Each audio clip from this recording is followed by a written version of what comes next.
Welcome to my channel Shatabdi's kitchen. Shatabdi's কিচেনে তোমাদের সবাইকে স্বাগত। আজকে তোমাদের সঙ্গে শেয়ার করব সানডে স্পেশাল ব্রেকফাস্ট।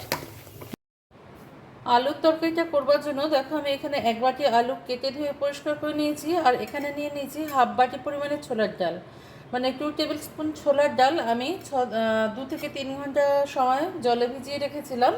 এটা ফুলে এরকম হয়ে গেছে। আমার হাতটা অবশ্যই ভালো করে ধোয়া আছে, কারণ এটা একটা হেলদি হ্যাবিট।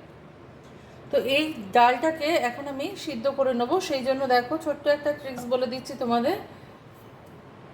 আলুটা আমরা সিদ্ধ করব না, শুধু ডালটা সিদ্ধ করব। আর যেহেতু আমি কড়াইতে সিদ্ধ করব, প্রেসার কুকার ব্যবহার করব না, তো ডালটা দিয়ে দিলাম, দিয়ে দেবো। এবার বাটিটা মেপেই,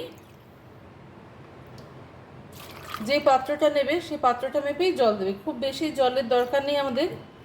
1.5 বাটি মতন জল আমি এখানে দিয়ে দিলাম একটু নুন আর একটুখানি হলুদ। এবার এর মধ্যে আমি মিশিয়ে দেবো খুব সামান্য পরিমাণে একটুখানি মিষ্টি সোডা। এই সোডাটা খুব স্ট্রং হয়, সেজন্য খুব অল্প পরিমাণে দিলেই কিন্তু হবে। এবার আমি ডালটাকে সিদ্ধ করে নেব। সানডে স্পেশাল ব্রেকফাস্ট যেটা হয় আর কি আমাদের বাঙালিদের, তার জন্য আমি কিন্তু এখানে আজ কি করব, হিঙের লুচি বা কচুরি যেটাই বলে থাকো না কেন তোমরা। তো আমি এখানে সেই জন্য এখানে পরিমাণ মতন 2 কাপ পরিমাপে ময়দা নিয়ে নিলাম। আর এই কাপেরই, এই যে কাপটা আমি নিয়েছি, এই কাপের পরিমাপে আমি, যে বাটি কাপ বা যে কোনো পাত্রই তোমরা ইউজ করবে সেটার মাপেই নিয়ে নেবে। আমি 1 কাপ পরিমাপে ময়দা নিয়েছিলাম, আর এখানে হাফ কাপ পরিমাপে আমি সুজি নিলাম। তাহলে 2 কাপ ময়দার জন্য আমি হাফ কাপ সুজি নিয়ে নিয়েছি। রবিবারের জলখাবারটা বা সকালে ব্রেকফাস্টটা কিন্তু সবসময় একটু স্পেশাল হয়ে থাকে বাঙালিদের জন্য। তো দিয়ে দিলাম সামান্য একটু নুন। সেই একটা ব্রেকফাস্ট, আমি পুরো ব্রেকফাস্টটা তোমাদের সঙ্গে শেয়ার করব, সেই জন্য আমি এটা আজকে তৈরি করে দেখিয়ে দিচ্ছি। এবার দিয়ে দেবো সামান্য একটু পরিমাণে কালো জিরে। এই কালো জিরে দিলে কিন্তু লুচি বা পুরির ফ্লেভারটা বা কচুরির ফ্লেভারটা, যেটাই বলে থাকো না কেন তোমরা, খুব ভালো আসে। তবে কচুরিটা তো পুর দিয়ে তৈরি হয়, আজকে আমি পুর দেবো না, বিনা পুরে এটাকে আমি তৈরি করব। দিয়ে দিলাম সামান্য একটুখানি মিষ্টি সোডা বা খাবার সোডা, খুব অল্প পরিমাণে দিতে হবে, খুব অল্প পরিমাণে, মানে চামচের ডগায় যেটুকু ওঠে আর কি। দিয়ে দেবো 1 টিস্পুন মতন চিনি, দিয়ে দেবো 1 টিস্পুন হিং। সমস্ত শুকনো উপকরণগুলো আমি ভালো করে মিশিয়ে নেব। 1 টিস্পুন পরিমাণে আমি এখানে সাদা তেলের ব্যবহার করছি, তোমরা চাইলে কিন্তু ঘিয়েরও ব্যবহার করতে পারো, যার যেরকম ইচ্ছা। লুচিতে তো ময়ান দিতেই হবে, লুচি পুরি কচুরি যাই বলে থাকো না কেন তোমরা, সব কিছুতে একটু ময়ান দিতে লাগে।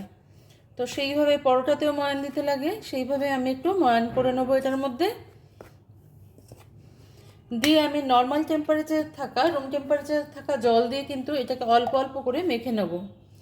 জলটা যারা জানো না তাদের জন্য বলে দিচ্ছি, একবারে কিন্তু বেশি জল দেবে না, প্রথমে অল্প অল্প জল দিয়ে এটাকে মেখে নেবে। নমস্কার বন্ধুরা, আমি শতাব্দী। তোমরা সবাই কেমন আছো? আশা করি সবাই ভালো আছো, সবাই সুস্থ আছো। আমার নতুন বন্ধু, আমার পুরনো বন্ধু, সবাইকে অনেক অনেক ধন্যবাদ পাশে থেকে এইভাবে আমাকে সাপোর্ট করার জন্য।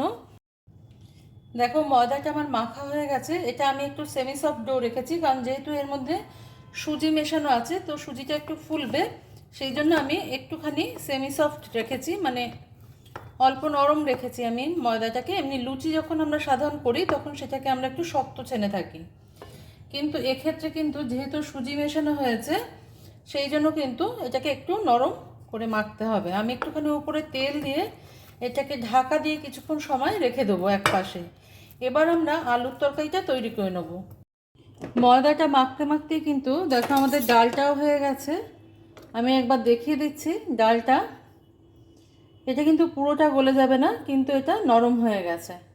পুরোটা গলে গেলে কিন্তু খেতে ভালো লাগবে না। এই ডালের জলটা আমরা ফেলবো না, এই ডালের জলটা শুধু এটাকে আমি একটা বাটিতে ছড়িয়ে রাখবো।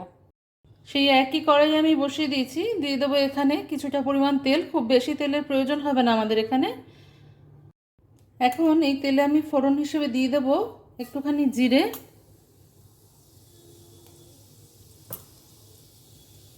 কয়েকটা গোটা গরম মশলা, ছোটো এলাচ, লবঙ্গ, দারচিনি, আর দিয়ে দেবো দুটো তেজপাতা আর দুটো শুকনো লঙ্কা।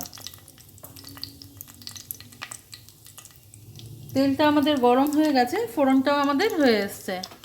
এই সময় আমি এর মধ্যে অ্যাড করে দেবো শুকনো লঙ্কাটা আরেকটু ভাজা হয়ে যাক, তারপরে আমি এর মধ্যে অ্যাড করে দেবো কুচিয়ে রাখা কিছুটা পরিমাণে নারকেল। এগুলো আমার ভাজা হয়ে গেছে। নারকেলটাকে কিন্তু লাল করে ফেলবে না ভেজে, তাহলে কিন্তু দেখতে খারাপ লাগবে, তাই আমি একটু হালকা নাড়িয়ে নিলাম শুধু। এবার আলুটা যোগ করে দেবো, আলুটা দিয়ে আমি ভেজে নেব। আর এই আলুর সাথে সাথেই আমি যোগ করে দেবো আমি একটা গ্রাইন্ডিং জারে সামান্য একটুখানি 1 ইঞ্চি পরিমাণ আদা, দুটো টমেটো আর একটু কাঁচা লঙ্কা পেস্ট করে রেখেছিলাম, সেটা দিয়ে দিলাম। এবার এই গ্রাইন্ডারের জারটা ধুয়ে একটু জলও দিয়ে দেবো।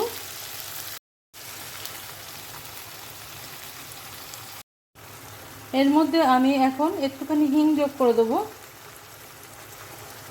দিয়ে দেবো স্বাদ মতন নুন, সামান্য একটু হলুদের গুঁড়ো, সামান্য একটু লঙ্কার গুঁড়ো দেবো। আমি এখানে ঝাল লঙ্কার ব্যবহার করেছি, তোমরা চাইলে রেড চিলি পাউডার ব্যবহার করতে পারো, কাশ্মীরি, যেটা শুধু রং আসবে, ঝাল হবে না। তবে আমি এখানে পরিমাণটা খুব কম রেখেছি, যেহেতু আমি কাঁচা লঙ্কা বেটে দিয়েছি এখন গরমের মধ্যে, সেই জন্য আমি শুকনো লঙ্কার ব্যবহারটা কম করলাম। দিয়ে দিলাম সামান্য একটু মিষ্টি। এই মিষ্টিটা কিন্তু এই আলুর তরকারিটার স্বাদটা অনেকটা বাড়িয়ে দেবে। একেবারে মিষ্টির দোকানে কচুরির তরকারি যেরকম হয় সেটাই আমি তোমাদের সঙ্গে শেয়ার করছি আজকে। এবার কিছুক্ষণ সময় আমি একটু ঢাকা দিয়ে দেবো, যাতে আলুটা একটু সিদ্ধ হয়ে যায় আর মশলাটাও কষে যায় সাথে। ফিরে এলাম 5 মিনিট পরে। এবার আমি একটু চেক করে নেবো এটা হয়েছে কিনা।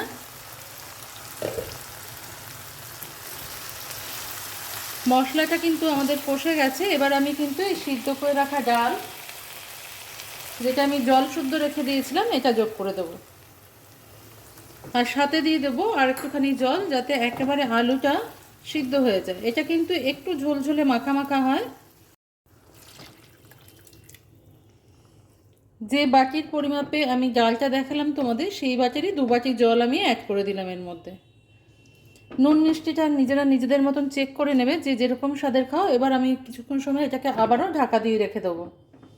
ফিরে এলাম 5 মিনিট বাদে। এবার চেক করে নেব আমাদের আলুটা সিদ্ধ হয়েছে কিনা।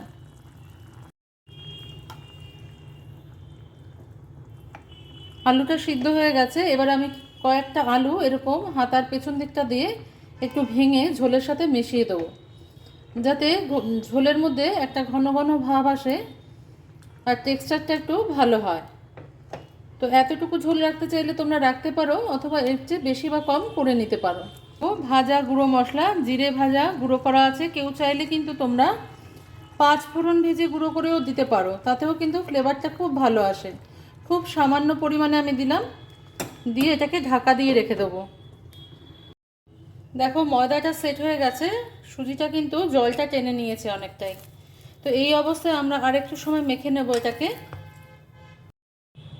দেখো আমার সব লেচিগুলো কাটা হয়ে গেছে। এটা লুচির থেকে একটু ছোট হয় আর কচুরির মাপটা, তবে তোমরা তোমাদের নিজেদের মনের মতন করে মাপটা রেখে নিতে পারো। আমি সাধারণত একটু লুচি বা কচুরি একটু ছোট সাইজেরই করে থাকি, সেই জন্য আমি আমার মতন করে এটা করে নিয়েছি। এবার এটাকে আমি তেলের সাহায্যে বেলে নেব। যারা একদমই বেলতে পারো না তাদের জন্য বলে দিচ্ছি, তারা প্রথমে একটা লুচি বেলে নিয়ে কিন্তু তারপরে এটাকে কেটে নিতে পারো বাটি দিয়ে বা গ্লাস দিয়ে, তাহলে সুন্দর হয়ে যাবে গোল। এদিকে আমি একটা কড়াইতে রিফাইন্ড অয়েল দিয়ে এটা কিন্তু গরম করে নিয়েছি। এবার আমি কচুরিগুলো ভেজে নেব।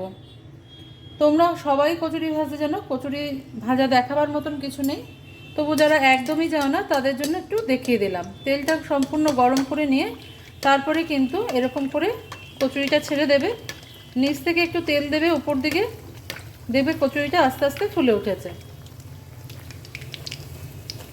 হালকা হাতে একটু প্রেস করবে এরকম করে, দেখবে এটা খুব সুন্দরভাবে সমানভাবে এরকম ফুলে যাবে। আমার কচুরি ভাজা হয়ে গেছে। দেখো এটাকে আমি সার্ভ করে দিয়েছি একটুখানি ঘোল, সঙ্গে যে আলুর তরকারিটা করলাম সেটা, আর সামান্য একটু মিষ্টির সাহায্যে। তো আজকে সানডে স্পেশাল ব্রেকফাস্ট রেসিপি, যেটা সম্পূর্ণ বাঙালি রেসিপি রয়েছে, সেটা তোমাদের কেমন লাগলো অবশ্যই কিন্তু কমেন্টসের মাধ্যমে কমেন্ট করে জানাতে ভুলবে না। আজকে তাহলে এই পর্যন্তই বন্ধুরা, দেখা হচ্ছে পরের দিন অন্য কোনো রেসিপি নিয়ে তোমাদের সঙ্গে। তোমরা সবাই ভালো থেকো, সুস্থ থেকো।